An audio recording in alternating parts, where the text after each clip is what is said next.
Hi, boys and girls. So we are going to continue our study of Black Americans for Black History Month in February. So our Black American that I want to teach you about today is Harriet Tubman. She was a very important person in the history of our country. She made a lot of great changes. So let's read and learn about her.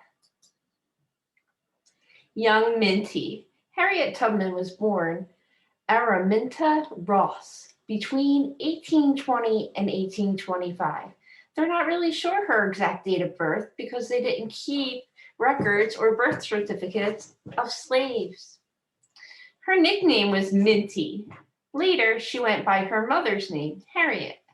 The name Tubman came from her first husband. Because her parents were slaves, she was born a slave. Harriet was only 5 or 6 when she began working all day. She worked in her owner's house. When she was about 12, she worked in the fields. Field workers had very long hours in the hot sun doing very hard work. So she had to work all day long out in the fields. When Harriet was about 12, she got between an overseer and an escaping slave. The overseer threw a heavy weight that hit Harriet in the head. Her brain was hurt badly. Harriet suffered from this injury for the rest of her life. She was sticking up for her friend and defending her friend. Time to act. When Harriet's owner died in 1849, he owed a lot of money. Harriet might have been sold to pay off that money. Instead, she decided to escape. She used the Underground Railroad to travel from her home in Maryland north to Philadelphia, Pennsylvania. So here is where Harriet lived in Maryland, and she had to take the Underground Railroad to Pennsylvania so she could be free and not be a slave anymore. It was against the law to help slaves escape. The Underground Railroad was a special secret way for slaves to escape north. It had many secret places, brave people, and hidden paths.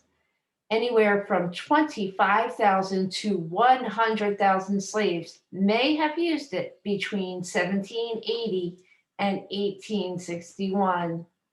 This is a picture of the escaped slaves. A conductor. Harriet returned to Maryland to save her family. There was a bounty for her. A bounty is money that they pay people to bring in the escaped slaves. So they put a bounty on her. That means they would pay money if somebody brought her into the law, the courts. So it was very dangerous for her to return. She became so good at getting slaves from Maryland safely north that she became known as a conductor for the Underground Railroad.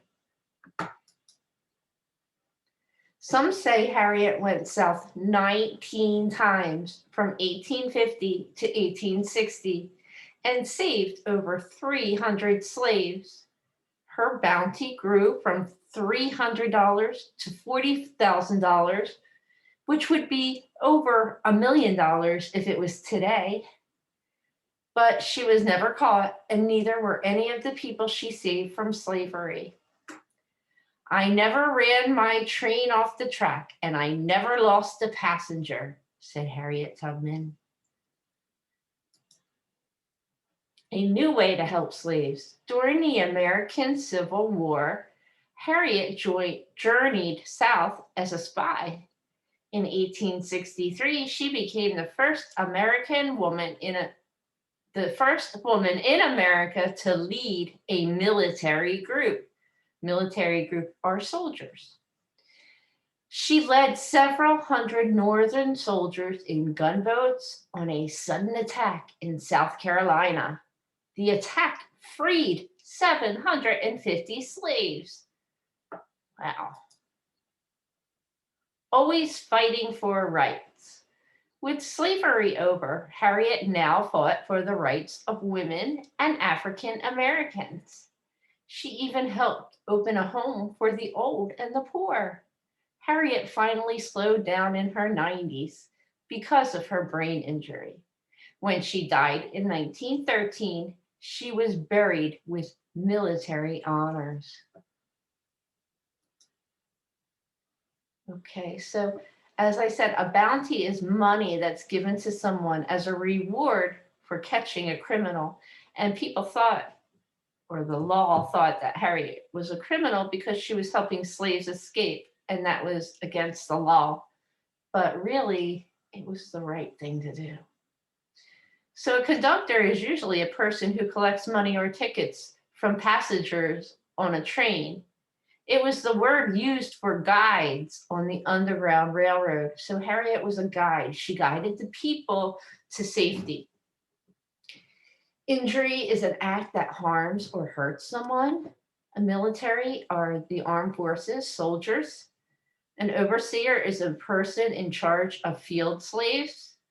And a slave is a person who is owned by another person and forced to work without pay. So slavery is wrong, it's bad. And Harriet did a lot to help abolish slavery. Abolish means ends. So she did a lot to help end slavery. So today, boys and girls, you also have a, that's not it. Where'd it go? Here, oops. You have a picture and my thing is in the way, okay. You have a worksheet to do, the Harriet Tubman timeline. So you need to cut out the events in Harriet Tubman's life and glue them in the right spot where they go. So let me read all the events and then we can decide which one goes first, next, last, okay? So she began rescue missions for slaves since she ran away the year before. She led an armed raid and rescued over 700 slaves through the Underground Railroad. She married a freed slave named John Tubman, and then she changed her name to Harriet. Harriet died a hero. Harriet was born with the name Araminta Rose. Okay, so just like Ruby Bridges' timeline, we know it starts with the beginning of Harriet's life. And the beginning of our lives is when we are born. Yes. So I'm going to cut this one and glue it right here. That's where it goes.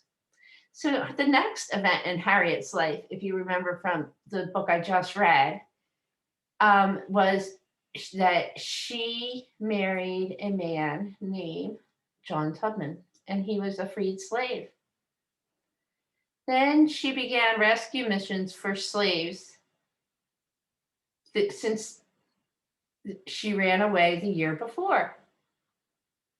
She also led an army raid and rescued over 700 slaves through the Underground Railroad. And the last event in anyone's life is when we die, sadly. So that is the last event. She died, but she died a hero because she did so many great things to end slavery and to fight for rights for women and African American people. So I'm very thankful that Harriet Tubman is a part of our history in our country. So you need to cut and glue the events of Harriet's life where they go, just like Mrs. Heller just did. Okay, boys and girls, have a great day.